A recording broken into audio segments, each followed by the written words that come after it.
So my name is Trita Parsi. I'm of the National Council. It's the largest organization, a grassroots organization in the U.S.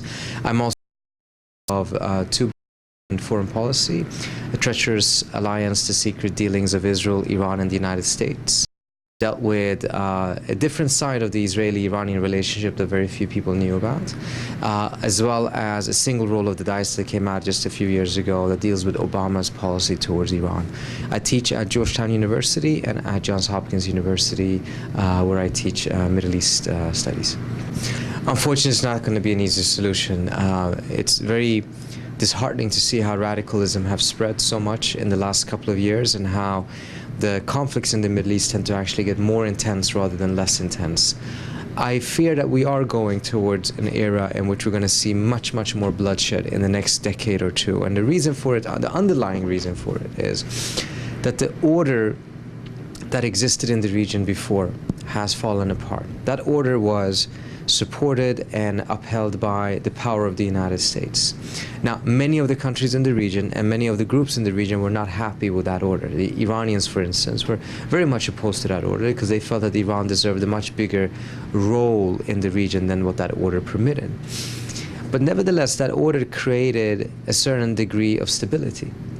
And as the United States weakened itself by mistakenly going into Iran, erroneously going into Iraq, and the disaster that followed, the United States has no longer been able to hold the order as existed before. And that has set loose energies that were there but were in check. And I think the Arab Spring, for instance, would not have happened had it not been for the United States weakening itself to the extent. In fact, there were major protests in 2003 and 2005 in Egypt, and Mubarak easily could crush them because he had the backing of the United States back then. Post-2011, that was no longer the case. The United States has made up its mind, or at least its administration wants to disentangle itself from the Middle East to a certain extent and focus on the challenges that it will face in East Asia. All of that then means that in a region where there is no order, conflict will significantly increase, and it will increase until a new equilibrium is found. So how is it? And that's going to be very, very difficult. Unfortunately, in the past, historically, new equilibriums have been found through war. The defeat of one side and a new balance has been created. I think in this specific case, that may no longer be an option because war has become increasingly costly and lacking utility. No major modern state can actually really afford war any longer because their citizens want good lives. They want to have the freedom. They want to have able to consume things that are not possible if a country is involved in a land war for a lengthy period of time. In an ideal world, the Middle East would learn from the experience of Europe. And I think particularly on the Turkish side, there's been a lot of inspiration from how the Europeans have managed to create an unprecedented era of stability in Europe. And remember, what we're seeing in the Middle East right now used to happen in Europe on a regular basis. It just ended 60, 70 years ago, but that's it. And I think for that, it would ideally be such that you would have democratic states that would lead it, but that's not going to happen. What you need then instead is to have mature states lead an effort similar to what Germany, France, and England did in Europe, the three strongest states in Europe who took the initiative and were driving forces and the power behind the creation of the EU, the creation of collective security. In the Middle East right now, the two best, most plausible candidates are actually Iran and Turkey. Yeah. Two states that today, in spite of all of their flaws, and they both certainly have many flaws, are more stable, have much more mature states, meaning that they have bureaucracies that are hundreds of years old. These are not states whose policies easily can go this way or that way, who have a historic depth there. The Turkish foreign minister has already extensively spoken about the concept of collective security. And whereas Turkey is applying that in its current foreign policy is a different matter, but at least that type of intellectual arrival exists in Turkey. The Iranian foreign minister speaks very much in the same terms. The previous Iranian foreign minister certainly did not, and the Ahmadinejad government certainly did not think in those terms, and it's not clear whether the Iranian government actually thinks in those terms, even though the foreign minister speaks in those terms. But that's a very unique scenario in the Middle East. You don't have that in other states. You don't have other states talking about collective security or showing a depth of understanding of that concept. A country like Israel, which is a democracy and has a very, very mature state, is itself deeply, deeply entrenched in a balance of power mindset, and a very, very, in my view, paranoid mindset in the way that it looks at the rest of the region. It's the opposite of the mindset that is needed in order to create collective security. Well, I would agree in the sense that you do need all of the states in the region. Yeah. You do need Israel. Definitely. You do need Saudi Arabia as well. But the question is, who are the states that are capable of leading such an effort? I see Iran and Turkey as the two most plausible candidates. They don't have to be. This is not because Turkey is Turkey or it's because Iran is Iran. It's because the current situation and as I mentioned, the maturity of the states. Other states could also achieve that same degree and as a result become candidates. But right now, because of their power, because of the maturity of state, they are the two strongest candidates. But alone, ultimately, they cannot. They can only initiate, they can only lead, but they also have to help other states along the rail. And part of the reason why this is more difficult now than it was 5 years ago is because now both Turkey and Iran have certain tensions, and both Turkey and Iran have more conflicts with their neighbors than they had before. The more conflicts you have with your neighbors, the more difficult it is to actually take such a leading role. The United States certainly can help, but I would say that it would actually have to be the entire Security Council. There is a resolution in the UN Security Council, 598, that ended the Iraq-Iran war, that makes a reference to the need of creating a new order in the region, a new security architecture in the region that should be backed by the UN Security Council. I think we should be careful not to say that because they failed to authorize military intervention in Syria, that is the same as to say that they cannot authorize a peaceful initiative. I think authorizing a peaceful policy initiative perhaps might actually be easier. I think that would be a very good initiative, and I think it would have to be coupled with certain things. Ultimately, that type of intellectual struggle is needed. Again, if you take a look at what happened in Europe after World War II, after 2 world wars that had killed millions of Europeans, destroyed the continent, there was a realization, there was an intellectual realization, there could not be any more wars on European soil. And to do so, the concept of collective security, the idea that I'm not secure unless you are secure, that security is a collective good. Either everyone has it or no one has it. It's like the air that we breathe. No one can monopolize the air. Everyone or no one can have it. That type of intellectual realization was necessary to implement the plan.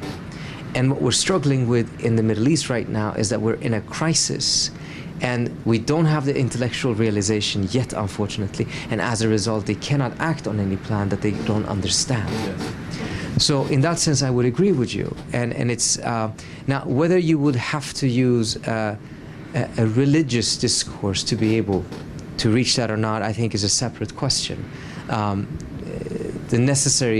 The unavoidable step is that there has to be an intellectual realization before there can be any plan. Otherwise, the Middle East will continue to go down the path that I pointed out, which is that they will find a new equilibrium, not because of an active intellectual effort to create a new equilibrium, absence violence, but because they will fight until they cannot fight any longer, and that will be the new equilibrium. And they will be costing thousands and thousands of lives. And as you correctly pointed out, even if there is an equilibrium, it will only be a temporary one until violence comes back. Well, the Iranians and the Israelis, unfortunately, right now are in a very bad position. It is interesting, though, because at the end of the day, they do increasingly share. The United States. In the United States, yeah. They do increasingly share certain goals and interests. The United States and Iran actually have a lot of common interests in the region right now. Just to give you an example of how things have changed, the United States still puts the territorial integrity of Iraq high up on its agenda, meaning Iraq cannot disintegrate into several different countries. The Iranians have, I believe, the same objective. Yes. But the Israelis have come out and say that they support Kurdish independence, which means that there would be a separation of Iraq. I'm mentioning this to say that we realize that we are in a new era right now, and that old alliances have some of their foundations being withering away, because the geopolitical perspective of the United States towards the Middle East right now seems to increasingly differ from the geopolitical perspective of the Saudis and of the Israelis. And on some points, the Americans actually tend to view things a bit more like the Iranians view it. However, because of political differences, the Iranians and the United States are not collaborating, and they're not taking advantage of areas of common interest. Resolve the nuclear issue, I find it very difficult to see that they would actually manage to overcome those differences and collaborate. Again, these are highly agreeable objectives. I don't think anyone could disagree with it. The challenge is not to recognize where we want to be. Even a child would be able to easily say that. The challenge is to find the way, the path towards that objective. And I agree with you 100% with the objective. Looking at the way the Iraq war has cost the United States, and that's not even taking into account what it has cost Iraq. The country is destroyed. Destroyed, yeah. But if you take a look at what it's cost the United States, the entire U.S. educational system, so many different things could be fixed. I think a number came out somewhere saying that the entire population or youth of the United States could go for college for free for 18 years Yes. for the cost of this Iraq war. So clearly, it doesn't make sense. Clearly, something is fundamentally wrong. And recognizing that is not necessarily a small thing, but it cannot be the only thing. You have to then try to find a path. How do we change? How do we change course on something that is so used to moving in this direction to shift it in this different direction? Not an easy job. I personally believe that to a certain extent, President Obama very much would like to have gone in that direction. Very much would like to have, he won elections based on the promise of ending 2 wars, and he's tried very hard. He doesn't get involved in more wars. And if you're here in Washington, you will see there are that Obama should get himself involved in new wars, whether it is in Syria or elsewhere. Constant. And I think it shows how difficult it is, that there is this complex, there is this pattern that is very difficult to break. It's going to take quite a lot of effort to be able to do so. I do agree with the notion that ultimately you're not going to be able to have any security in the region unless it comes from the people from the region. Security is not something that can be dropped on the heads of people from the outside. There has to be a fundamental, inherent regional root for it. And that goes back to what we talked about earlier on, to have that level of intellectual maturity of being able to see a picture and then be able to draw up a plan and act on it. Turkey can play a very critical role in this. It is a very powerful country. It is also a country that is secular yet Muslim. Yeah. It is a country that has shifted its focus towards the Middle East after for a very long period of looking westwards all the time. Sure, but it's also recognizing that it has a role and a place to play in the Middle East as well. But I want to emphasize, no single country alone, whether the United States, Turkey, or Iran, could do this on its own. No European power could have created the European Union on its own. It was a very painstaking and at times frustrating process, but it was the Europeans had a benefit that they were all democracies. It does help, but I don't think it's necessary. Again, take a look at Israel. Israel is a democracy, but the concept of collective security is very, very far away from the current Israeli security. So democracy in itself does not automatically create that type of a mindset, although it's very helpful. But I think more than, again, risking to repeat myself, we have to first start off with the mature states. And again, there Turkey and Iran stand out. Yeah. It is spreading, and I don't want to sound pessimistic, but I think we should recognize that it can actually get much worse than it already is. Well, I mean, at the end of the day, so far, there's been tremendous amount of suffering, and there's been tremendous amount of instability. But so far, the borders have not been redrawn. What is happening with ISIS in Iraq right now, and their decision to pronounce a new country, a new caliphate, is a new development. If it stands, that means that actually the states are falling apart altogether. It's not the state apparatus itself, which in Iraq fell apart and is part of the reason why they could never reestablish order again. But now you may actually have the states falling apart. And that's going to have very, very deep impact and much longer instability for a while.